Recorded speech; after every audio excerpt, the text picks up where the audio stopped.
आप देख रहे हैं काली रात की कहानी लक्की जी के साथ।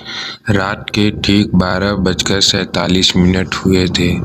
NH-27 का वो सुनसान हिस्सा जहां सड़क पर धूल इतनी घनी और हाईलाइट की रोशनी भी कुछ मीटर आगे जाकर खो जाती है। विक्रम एक ट्रक ड्राइवर था। 30 साल से वही रूट, वही सड़क।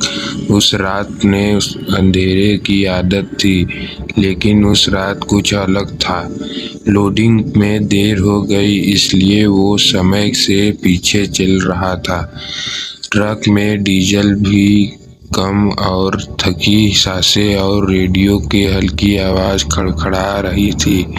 वो किसी ढाबे की तलाश में था ताकि एक कप चाय मिल जाए, पर पूरा रास्ता वीरान था। अचानक रेडियो में एक आवाज़ आई, अगर आप NH-27 पर हैं तो आगे मत जाइए, रास्ता सुनसान है और वहाँ कोई जो यात्री को रोकता है। विक्रम चौंक गया, पर अगले ही पल ठक कर ट्रक किसी चीज से टकराई।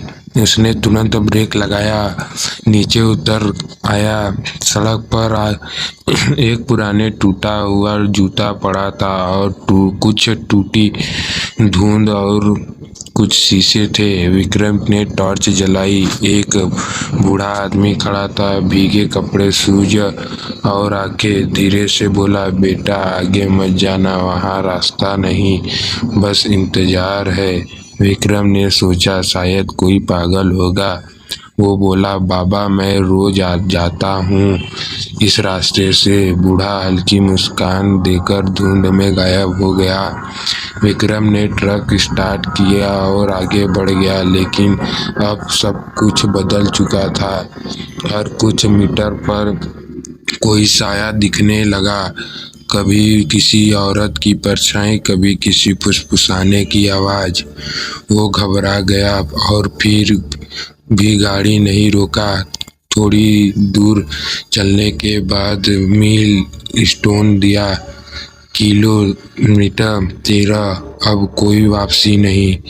उसने जोर से कहा, व्यवसाय में इलेक्ट्रिक दबा दिया, लेकिन कुछ देर बाद लाइट से टिमटिमाने और फिर बुझ गई।